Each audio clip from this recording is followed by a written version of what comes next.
Hola, mi nombre es Eduardo Boloña, bienvenidos a Psicoestadística. Hoy vamos a trabajar completando las tablas de distribución de frecuencia con las frecuencias acumuladas.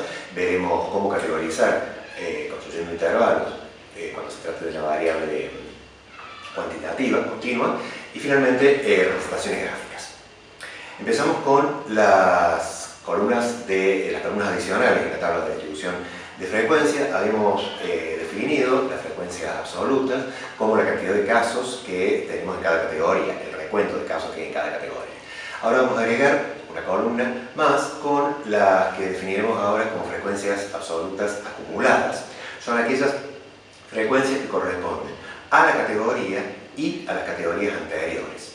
Esta palabra, anteriores, sugiere que no es posible definir esta frecuencia acumulada cuando se trata de variables nominales. Es necesario que las variables tengan un nivel de medición por lo menos ordinal para que podamos hablar de frecuencias acumuladas. Las frecuencias absolutas acumuladas son entonces la cantidad de casos que contamos en la categoría que estamos observando, además de los casos que vienen acumulados de las categorías anteriores, es decir, la suma de las frecuencias previas a la categoría que contamos y ella misma cambia. Eso genera una columna más en la tabla, que es la que llamamos de esa manera frecuencias acumuladas y que indicamos con la letra F mayúscula. Del mismo modo que hicimos con las frecuencias simples, podemos transformar estas frecuencias absolutas, podemos transformarlas en relativas, simplemente dividiendo por el número total de observaciones.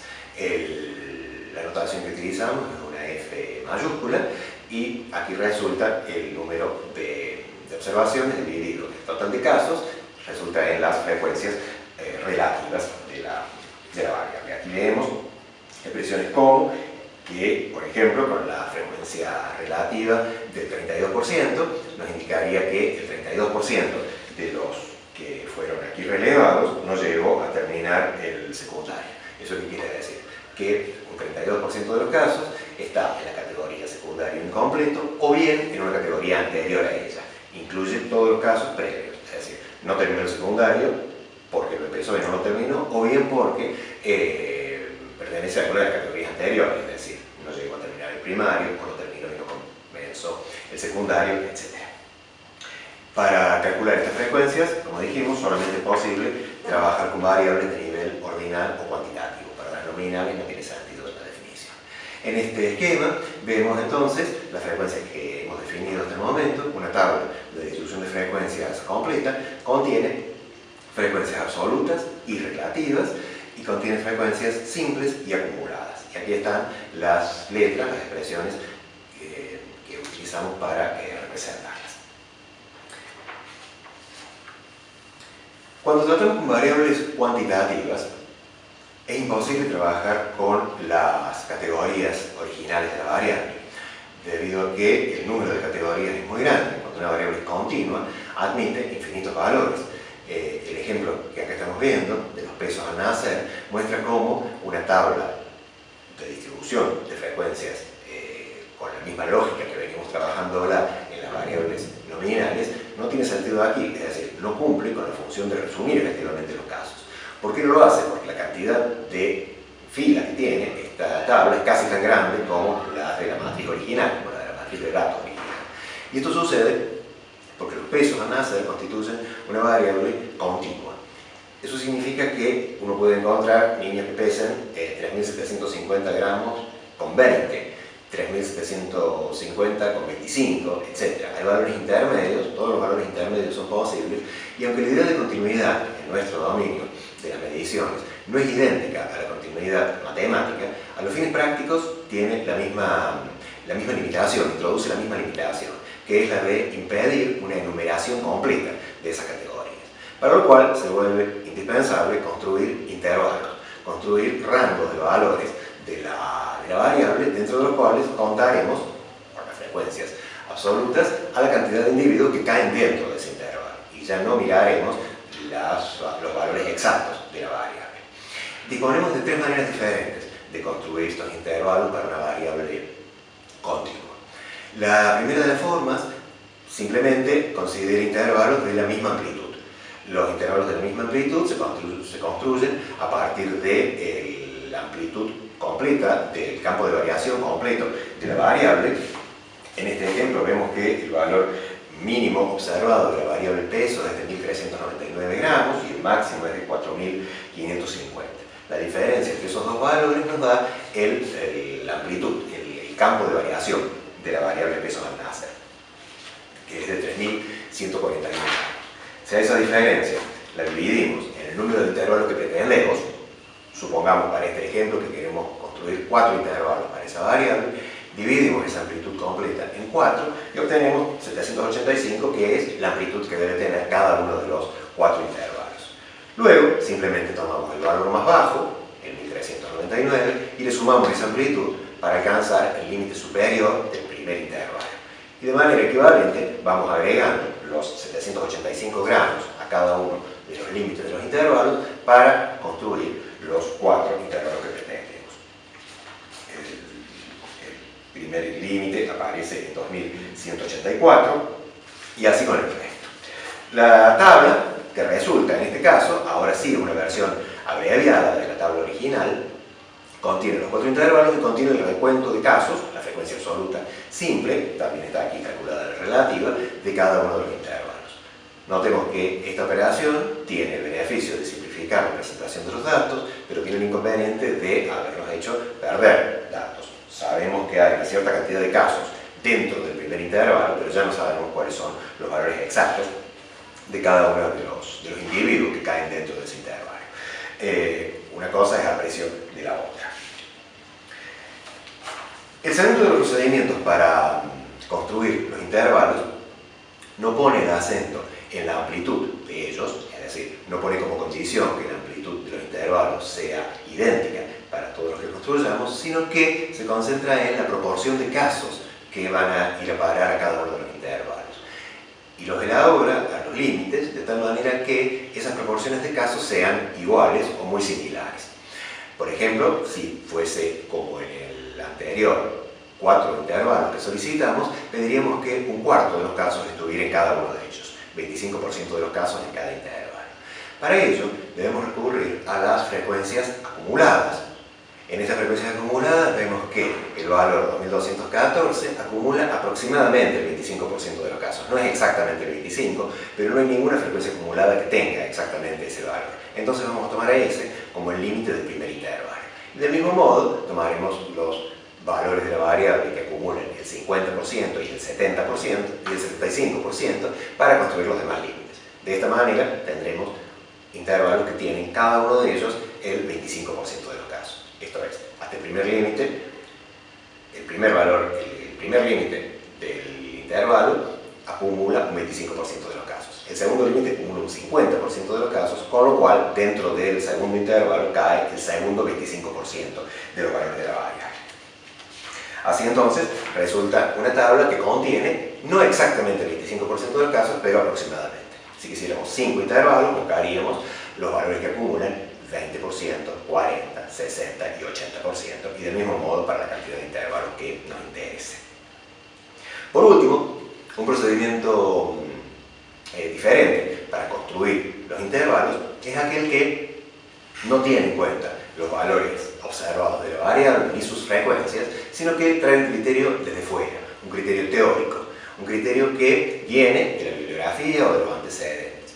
Para nuestro ejemplo de los pesos al nacer, vamos a utilizar el criterio clínico que permite identificar a los niños según su peso en 4 categorías. Aquellos que nacen con peso inferior a los 1.500 gramos se considera como nacidos con muy bajo peso. Los que están entre 1.500 y 2.500 con bajo peso, entre 2.500 y 4.000 con peso normal y más de 4.000 con peso elevado. Estos números, estos valores, no provienen, lo digo nuevamente, de los datos que hemos observado, provienen de la teoría, de los antecedentes, de los criterios clínicos que existen para clasificar. Entonces, con estos criterios construimos los intervalos y la cantidad de individuos que caigan en cada uno de ellos, la proporción de individuos que caigan en cada uno, dependerá de la muestra que hemos observado simplemente. Estos 3 procedimientos van a servir para construir tablas de distribución de frecuencia cuando tengamos una variable cuantitativa de tipo continuo, es decir, que no permite la enumeración de todas sus categorías. Hay que destacar que el procedimiento de construcción de intervalos, cualquiera sea el de los tres que hemos mencionado, sirve para la representación de la tabla y no más. Cuando querramos hacer análisis más detallado, como por ejemplo calcular medidas de resumen, tema que veremos más adelante, será necesario recurrir nuevamente a los datos originales. Debemos utilizar los datos tal como están porque queremos evitar la pérdida de información que implica la construcción de estos intervalos, es decir, no saber cuántos de los individuos que caen dentro del intervalo tienen cada valor exacto de la variable. Estos límites suelen conocerse como límites personalizados de la variable. La otra operación, o la otra manera de expresar de manera resumida una variable, es a través de representaciones gráficas. Una representación gráfica intenta provocar un impacto visual, pretende que logremos a través de una mirada rápida de la información, hacernos una idea de cómo están organizados los datos. Cuando la variable es de nivel nominal, el gráfico más frecuentemente usado es el gráfico de barras, que constituye simplemente, como vemos aquí, en la distribución de frecuencias con las categorías ubicadas en el eje horizontal. El eje horizontal del gráfico contiene los nombres de las categorías y el eje vertical, las frecuencias. Estas pueden ser las frecuencias absolutas, las frecuencias relativas, o también esas frecuencias relativas pueden expresarse en porcentajes. El gráfico no pierde la forma y normalmente preferimos porcentajes o frecuencias relativas cuando queremos comparar gráficos de barras. Estos gráficos estos rectángulos tienen una base que es arbitraria, pero para todas las categorías igual, todas las categorías tienen la misma base en los rectángulos, y una altura que es simplemente proporcional a la frecuencia.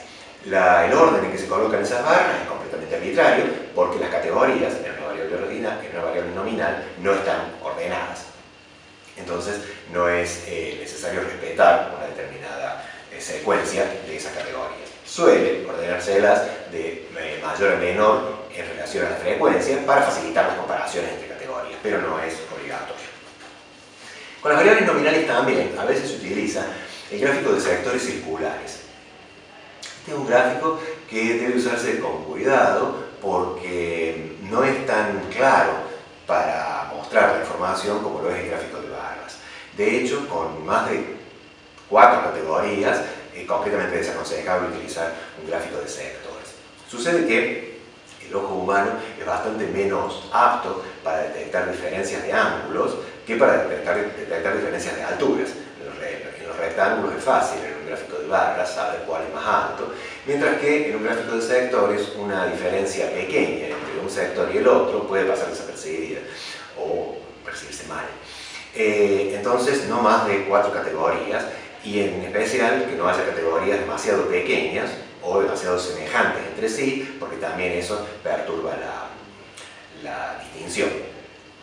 Los efectos visuales, tales como 3D, son completamente desaconsejados porque no aportan nada de información y entorpecen la lectura, en especial en el caso de un gráfico de sectores, que puede hacer que un sector visto en primer plano aparezca artificialmente más grande que otros sectores.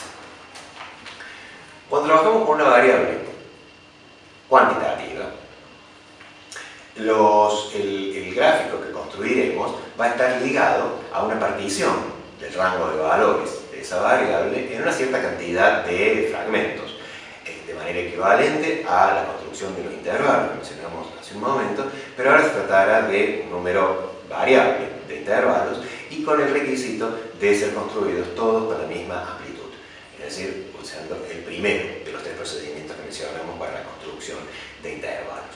El gráfico que resulta de esa partición se conoce como histograma y tienen los rectángulos, también son rectángulos, la diferencia con el gráfico de barras, estos rectángulos son adyacentes, van pegados uno al otro porque hay continuidad, donde termina un intervalo, continúa el siguiente. Y por cierto, no hay posibilidad de modificar el orden entre esos intervalos. La amplitud de los intervalos es para todos igual y la altura del rectángulo va a depender de la frecuencia. Nuevamente puede utilizarse frecuencia absoluta o bien, a los fines de la comparación, frecuencias relativas o porcentajes. El histograma puede modificarse verificarse cuando uno está explorando los datos, ajustando la cantidad de intervalos, o dicho de otra manera, ajustando la amplitud de estos intervalos. Las dos cosas varían juntas. Intervalos más amplios implican menos intervalos. Puede probarse con más o con menos intervalos, de tal manera que tengamos una idea, podamos hacernos una idea de la forma en que están distribuidos los datos. Esto en las etapas exploratorias de la información, para hacernos una idea de su distribución. El mismo histograma suele construirse, sobre el histograma suele construirse una línea quebrada que une los centros de cada uno de los rectángulos y anclándolo además sobre el eje horizontal, de tal manera que se construye una poligonal que se conoce como polígono de frecuencias. Ese polígono de frecuencias estilizado da lugar a la que llamamos curva de densidad o gráfico de densidad, y nos da también una idea aproximada de la forma en que están organizados los datos, es decir, si están concentrados en los valores más bajos, en los valores más altos, etc. En todos estos gráficos estamos utilizando el eje vertical para las frecuencias simples, ya sea absolutas o relativas.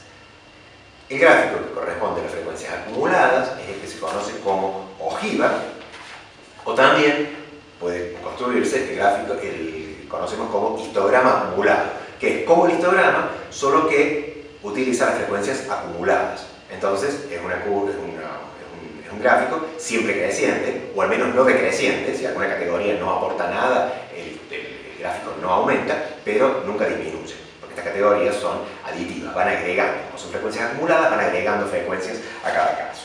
La frecuencia acumulada, en su gráfico en versión estilizada, es la que conocemos como ojiva.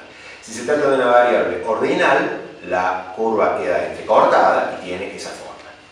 En este ejemplo vemos el uso de la ojiva para establecer cortes sobre los valores de la variable. Dado que el eje vertical de la ojiva tiene frecuencias acumuladas, y en este caso estamos utilizando frecuencias relativas acumuladas, podemos ubicar determinados porcentajes y establecer grupos. Si cortamos en el 25%, el 50% y el 75%, construimos 4 grupos que cada uno contiene el 25% de los casos. Si cortamos el 50%, tenemos 2 grupos, cada uno con la mitad de los casos, y del mismo modo los siguientes. Esto permite, de manera gráfica, armar una categorización de una variable según el segundo de los criterios que habíamos mencionado para categorizar, que era el de igual proporción de casos en cada uno de los